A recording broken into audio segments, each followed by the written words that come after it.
Aiza ho aiza Commune ambanivohitra Ampitatafika. Aiza ho aiza ny fampandrosoana entin'ny fanamboaran-dalana.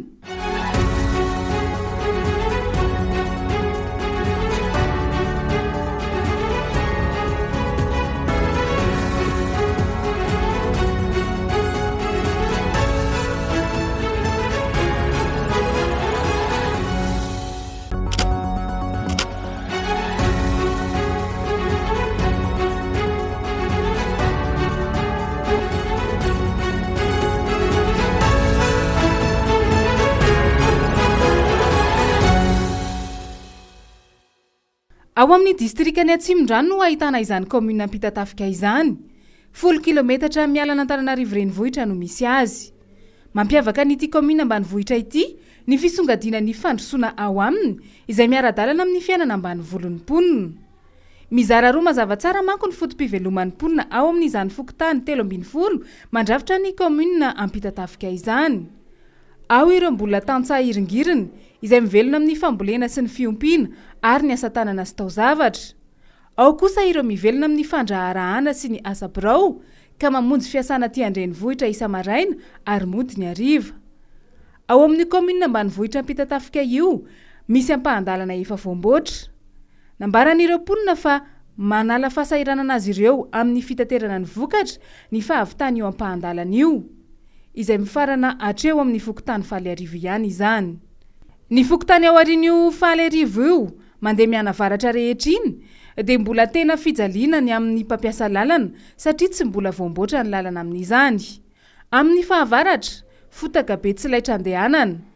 Amin'ny maintany indray, vovoka be mitondra aretina. Lalana makany Atsadita zao manomboka ato ambany ato zao mandeha makany Atsaditany, mandeha makany Ambotsakalafa moa zany anaran'le toerana. Dia io zany mbola tsy vita hatramin'izao indrindra fa rehefa tonga ny fahavaratra dia tena tsy afaka mihitsy ny tomobila mandeha ao. Dia zay zany no hetaheta mponina satria na ny sakafo aza avy any no entina mandeha mivoaka makaty dia tsy afaka le tomobila indrindra fa ny taxi be tsy afaka mihitsy raha vao avy ny orana. Dia na tsy avy ary ny orana dia sahirana mihitsy na ny tomobila majinga sy ny sisa. Ny lalana makany iny makany Atsady ity zany tena hoe fotaka sady mandrevo. Eto alohan'ny tranona eto zao tena hoe raha voarotsaka kely iny aza ny orana dia efa mila ho aty atokotany aty le rano sady fotaka. Patinina mihitsy ny tomobila dia rapirapy any anaty anina nefa dia nitatsaha aty isan'andro mitondra vokatra. Tsy ninazy dia bisikileta mihitsy tena tondravako vokatra miakatra isan'andro avy nanatitra mihitsy za zao. Fa ny bus zao efa miasa, efa misy bus maromaro mihitsy, efa misy terminisina bus mihitsy aty aminay ity zao le jire. Dia io zao nefa manomboka amin'ny 4 maraina efa mandeha isan'andro dia miravy io mijanona izy zany amin'ny sasany hariva any mitondra le mpiasa hariva any zay ohatra zay. Tatitra kanapisa kaditany fa le alatsanainy zany no mitaraina hoe ratsy le lalana eo Ambotsakalafa. Zay zany mba hitaraina ry zareo. Rehefa le tena avy zany ny orana dia tena tsy afaka mandeha mihitsy ry zareo. Dia eto mifarany rehefa le avy be reny ny orana. Iny tanànany amin'ny tena sarodalana iny anefa no ahitana ireo vokatra maro amatsiana ny tsena lehibe eto Antananarivo renivohitra. Voalohany amin'izany ny tsenan'ny tantsaha Eninamontana. Ao anatin'izany ny felika sy ny legioma tahaka ny laisoa sy ny poireau. Renim-pianakaviana iray monina ao Ankaditany Menja, mivarotra legioma ny asa fivelomany. Mbola tafiditra ao anatin'ilay fokontany efa mba tsara lalana moa no misy azy. Tahaka ny ahoana ny andavanandro n'ity renim-pianakaviana ity? Fo zany zay amin'ny 4 maraina zany mandeha maka entana any Enamotana dia mandeha bus zany rehefa miverina. Raha ohatra avy any Enamotana mandeha makaty dia mandeha isaky ny tsirairay isaky ny gona anankiray zany arakaraky ny receveur, misy mitaky 5000, misy mitaky 500 ny frais an'entana anankiray.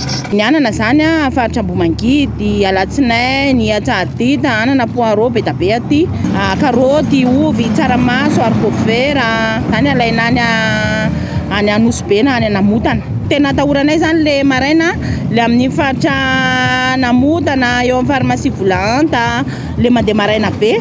Fa ety zany raha hoe amin'ny andro atoandro, amin'ny andro mazava tsy maninona mihitsy ety fa milamina zany ety Akaditany amin'ny fandriampahalemana. Ny fahampin'ny fotodrafitrasa ao amin'ny toerana iray no manampy betsaka ny mponina amin'ny fampandrosoana ny tanànany.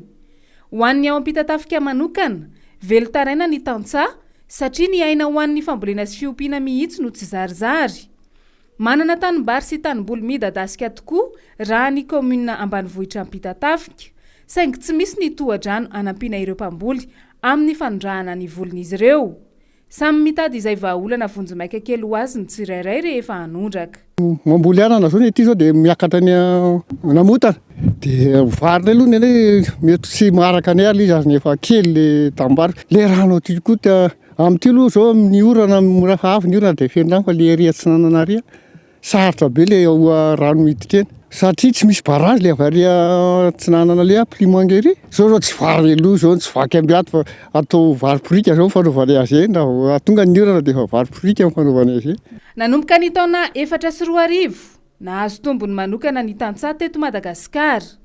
Endrika maro no tombontsoa azon'izy ireo tamin'izany dia ny famatsiana masom-boly, fampitaovana ho an'ny fambolena, fampifanana teo amin'ny fanatsarana ny vokabary sy ny fiompiana. Nampiavaka ny fitondram-panjakana tamin'izany io.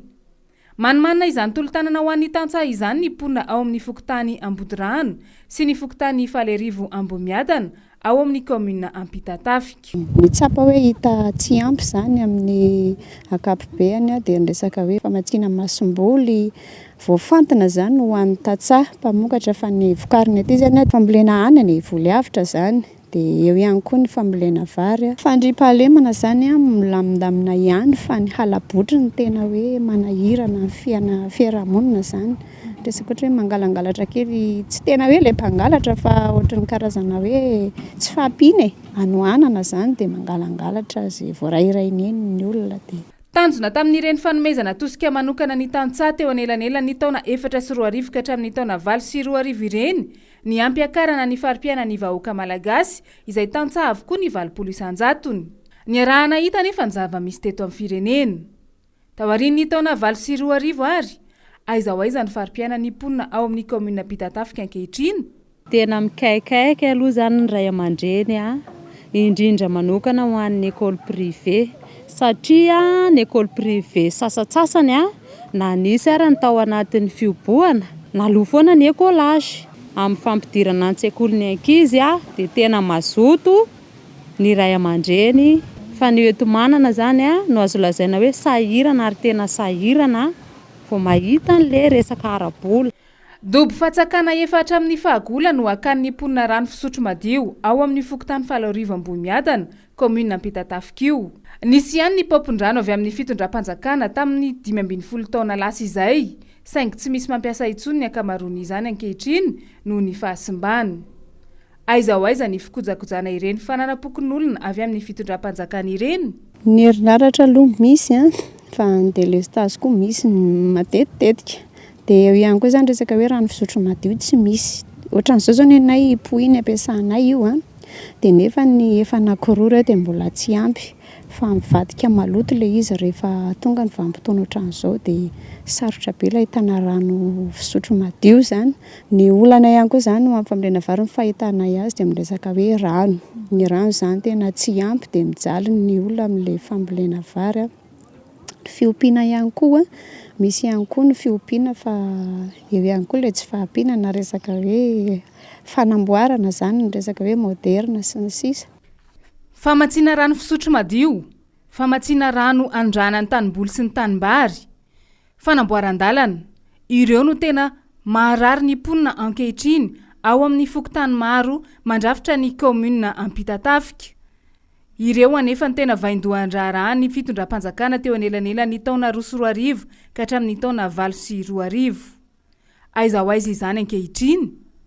Raha ny fanazavan'ireo tantsaha, niova tanteraka ny farimpianan'izy ireo nanomboka ny taona 20 ka hatramin'ny taona 20 ary efa nanantena izany fampandrosoana izany izy ireo.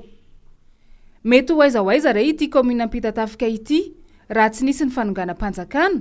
Aiza vao hifoha amin'ny torimaso feno nofinofy isika ankehitriny.